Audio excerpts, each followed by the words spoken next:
संसार में ऐसा कोई पर्वत नहीं जो इतना ऊंचा हो कि मनुष्य उसके शिखर तक पहुंच न पाए, उसे लांघ न सके। इस संसार में ऐसा कोई सागर नहीं जो इतना गहरा हो कि मनुष्य उसके तले को छूकर पुनः लौट कर आ न सके। एक छोटी सी बूंद पर्वत के शिखर पर पिघल कर बहने लगती है और देखते ही देखते वो महानदी गंगा में परिवर्तित हो जाती। कारण क्या है? कारण है प्रयास, प्रारब्ध नहीं। ये प्रयास ही निश्चित करते हैं आपका प्रारब्ध क्या होगा। ये सारा खेल प्रयास और प्रारब्ध का ही है। आपके जैसे प्रयास होंगे वैसा प्रारब्ध आपका होगा। और यदि आपके ये प्रयास ऊंचे हो तो प्रारब्ध को तो आपके समक्ष झुकना ही है। क्यों? कई बार मनुष्य अतीत को देखता है, आज अहंकार में भर जाता है। कभी वर्तमान को देखता है, भविष्य के विषय में सोचता है, मद में चूर हो जाता है। क्यों नहीं समझ पाता एक सरल सी बात? ये सृष्टि जो है, ये सृष्टि एक चक्र है जो बार बार आपको दोहराएगी, कठिन से कठिन परीक्षाओं पे आपको उतारेगी, जिस पर आपको उत्तीर्ण होना ही है। जो कल था वो आज नहीं है, ये सभी को ज्ञात है। जो आज है वो कदाचित कल नहीं होगा, ये भी आपको मानना होगा। एक मुस्कुराहट के साथ आपको शांत रहना है और कभी भी इस मन में अहंकार उत्पन्न होने नहीं देना है। बनिए उस हिमखंड की भांति।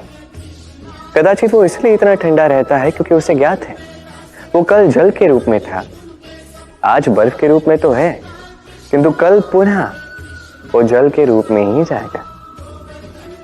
स्वयं को शांत रखें। कदाचित आज आप सफलता के शिखर पे हो, कदाचित ना। आपको हर एक दिन अवश्य देखना है। बस निरंतर प्रयास करते रहिए, हर परिस्थिति के लिए सज्ज रहिए और इसे संतुलन मिला है। आपका कल हो आज या कल, आपके अच्छे दिन हो या बुरे दिन, सब पवित्र हो जाएंगे।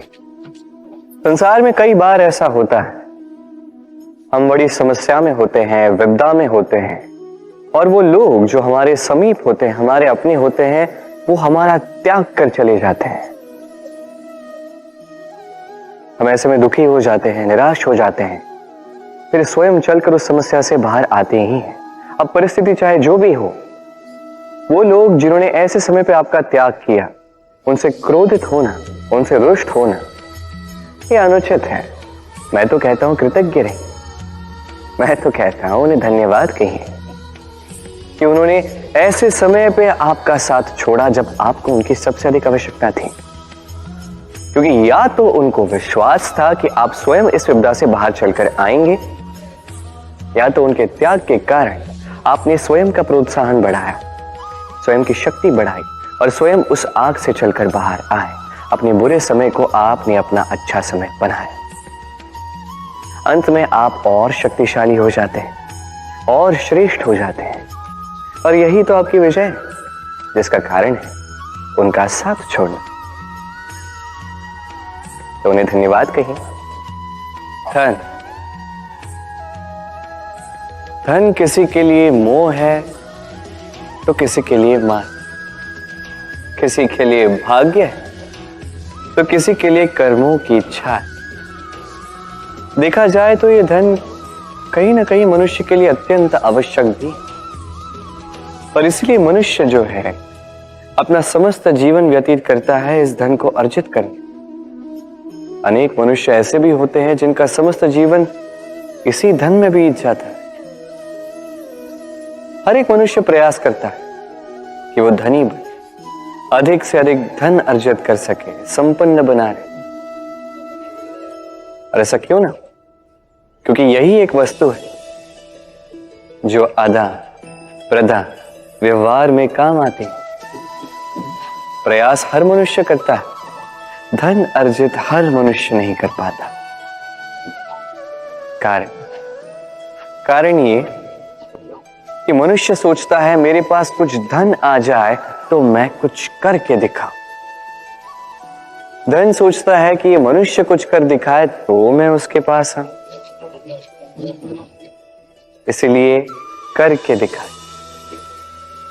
ऐसे श्रेष्ठ कर्म कीजिए कि धन स्वयं आपके पीछे भागने लगे। आप यदि धन के पीछे भागोगे तो आप अपना संतोष खो दोगे, किंतु यदि यही धन आपके पीछे भागने लगे तो आप महान कहलाओगे। इसलिए कर्म कीजिए, श्रेष्ठ कर्म कीजिए।